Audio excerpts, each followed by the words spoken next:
presented by Rangila recording studio Jhajhra Chowk Kusheshwar Sthan Jhajhra Chowk Kusheshwar स्थान।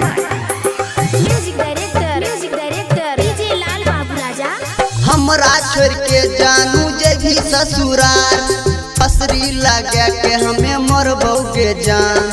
हमरा छोड़ के जानू जे भी ससुराल फसरी लगा के हमें मरबोगे जान। तोरा बिना हमें कोना जीबोगे पाटल करे जा कोना सीबोगे तोरा बिना कोना हमें जीबोगे पाटल करे जा कोना सीबोगे।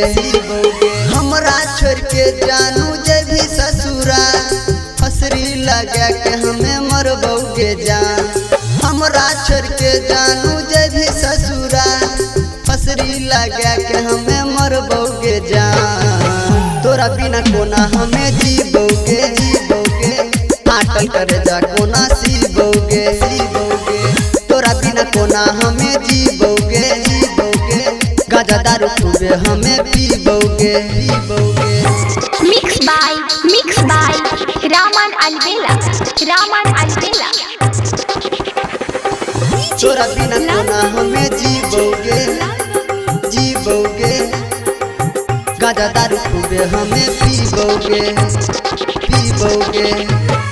पियवा के पाके भूल गली के रनिया पुयरबा के प्यार गे पियवा के पाके भूल गली के रनिया पुयरबा के प्यार गे। हमरा के तू प्यार सिखलही जिए मरई के वादा तू कैलही हो गेलही जान हमर तू बेवफा देके गेलही कवन हमरा सजा।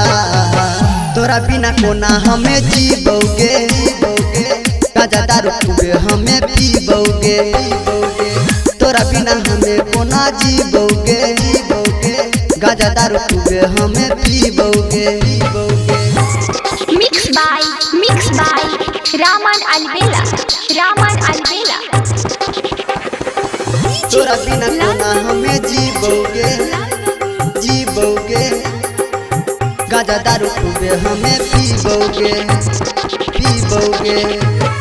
कौन कलम से लिखला हो विधाता मुकेश मुनील के तकदीर हो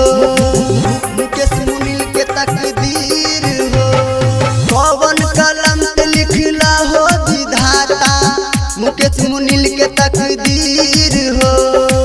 जानू हमर छोड़ के चल गेलै शीशानियन दिल तोड़ के गेलै। विक्रम सूरज के दिलही कौन सजा अमरजीत के दिलही छुरिया चला।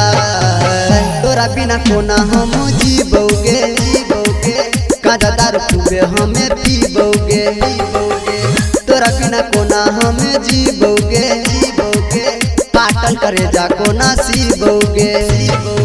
presented by Rangila recording studio Jhajhra Chowk Kusheshwar स्थान।